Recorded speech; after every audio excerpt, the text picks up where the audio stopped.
What is Towns? Towns is a new game mode that Facepunch is working on. They're using it to test custom networking and big worlds. It's not playable yet. I can create a game, and when I join, oh, this is different from a couple seconds ago. I guess they updated it. When you join, you have the option to either join a local host or a test server, but when I click either of these, nothing happens.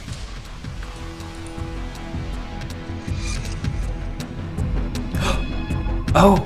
I was able to I couldn't join a couple seconds ago. Okay. I was not expecting this. So I was able to join a test server. Wow, I did not expect this to happen. So I looked through the code for this game, and it looks like it's going to be a procedurally generated world with infinite terrain. It looks like it's a survival game. You have to collect materials, trees, stone, and copper, and then you build buildings. Nothing is programmed yet other than these infinite worlds. It lags a little bit when I'm generating new terrain, but that's okay. It looks like there's something off in the distance, but I feel like that might just be the skybox. Yeah, this world is going on forever, wow. Some people were so angry and they thought I was misleading them when I was saying you could make an infinite sandbox map, but here we have it right here. This is an infinite sandbox map right here. It's procedurally generated too, it's like Minecraft. So what you'll be doing in this mode is chopping down trees and mining the stone and copper, and then you can build bases. Nothing is programmed yet, but in the code there's entity IDs for campfires, crafting stations, and wooden walls. There's also a reference to an NPC turret, so maybe you'll be building bases and defending against monsters. I really don't know yet. I have no idea what this game was going to be. It's possible that you might even be able to dig in the terrain and go underneath, but it doesn't look like there's any caves or anything, so that's probably not going to be a thing. So this game mode is actually using a floating world origin. What that means is the 0, center of the map gets reset to your position. You can see some debug lines in the top left showing my server position, client position, and origin offset. This is crazy. I was not expecting this game mode to actually work. So I've just been flying along now for a while, and it's just generating more terrain.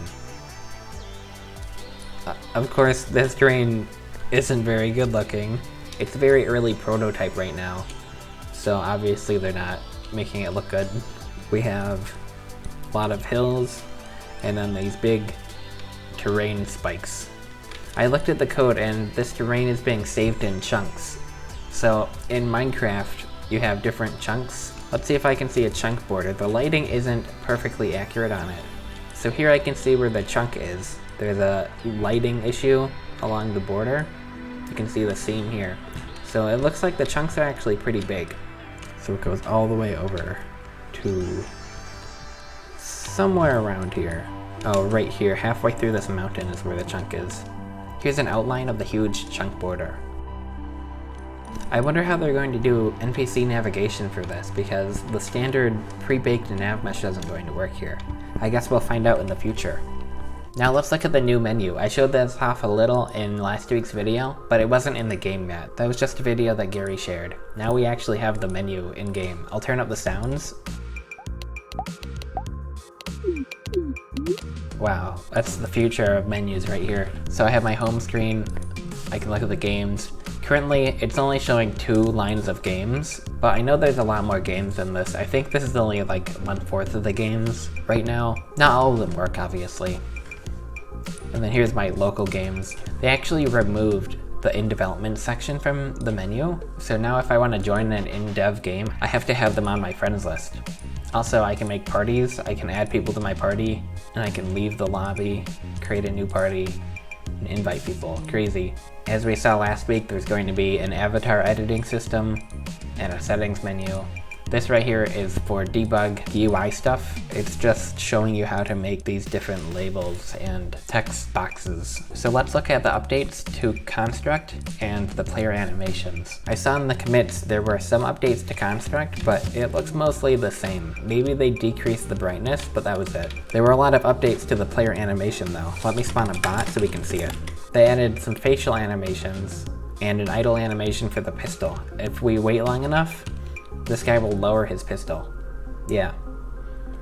And then when you shoot, so I guess the phase gun doesn't actually trigger the shoot animation, so he didn't get angry, but if he had a gun, they also added flinching, dynamic flinching, so he'll flinch when he's shot. I'm going to switch to my zombie game mode so I can show off the shoot animations. So here I'm in my zombie mode. I'm on the countryside map.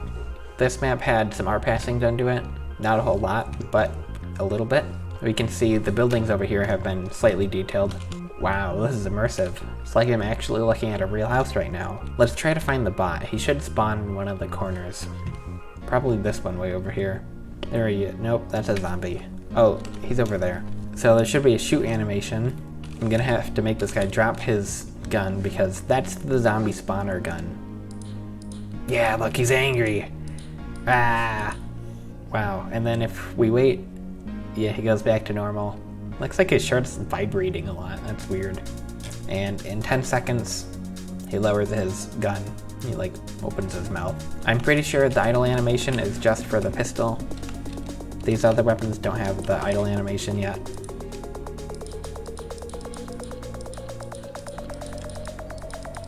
And we have the flinching too. Crazy. Now let's look at the RTS game mode. This was updated a lot. This is actually being updated right now as I'm recording this. I just played this, but I have to download it again because it was updated.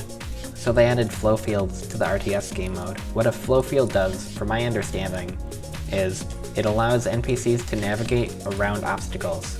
So I'll create a building here. Also, they added a working animation that just spins for now. So if I click on the other side of the building, the NPC will actually navigate around it. Previously, they would just try to walk into it and get stuck. This isn't perfect right now. It's being worked on. Sometimes the NPCs, they get stuck on other objects. I don't think the flow field has been implemented for the resources yet, but it will be soon. Also with this system, the NPCs, sometimes they take a weird path to get to where you want instead of a direct line. Oh yeah, you can see he went down and then he went diagonally instead of going in a straight line towards where I clicked. That'll be worked out later though. I guess they gave the NPCs a random skin color and blue is actually one of the skin color options. So I will build a Terry factory and I will build a turret. They added turrets. I don't know why I built this. I don't think I need the Terry factory. Right, so the turret actually just targets anything right now, including my own units. That's something that they have to work out. I should be able to build a pub, but I don't see the option for it. Maybe I have to build a silo first. I think they also added a new model for the pub and the silo. Can I build a pub now? No, doesn't look like it. Do I have to unlock clothing or brewing? The NPC spawned and he got immediately killed by the turret. You can't actually kill the turret yet, or maybe you can, and it's just that the turret's on my team, so he wouldn't shoot it. Aha, looks like I unlocked a pub. The pub allows me to increase my population count, so up here on the top right, this is the maximum amount of units I can have out. I only have 3 units out right now. What they added though is the ability for units to occupy buildings. So I can send all of these units into the pub. The naked here, he seems to not be able to navigate anywhere. I guess it's still work in progress, and it looks like a vehicle spawned inside this building. But if I click on the pub, I can see there's 2 workers inside it, and I can eject them.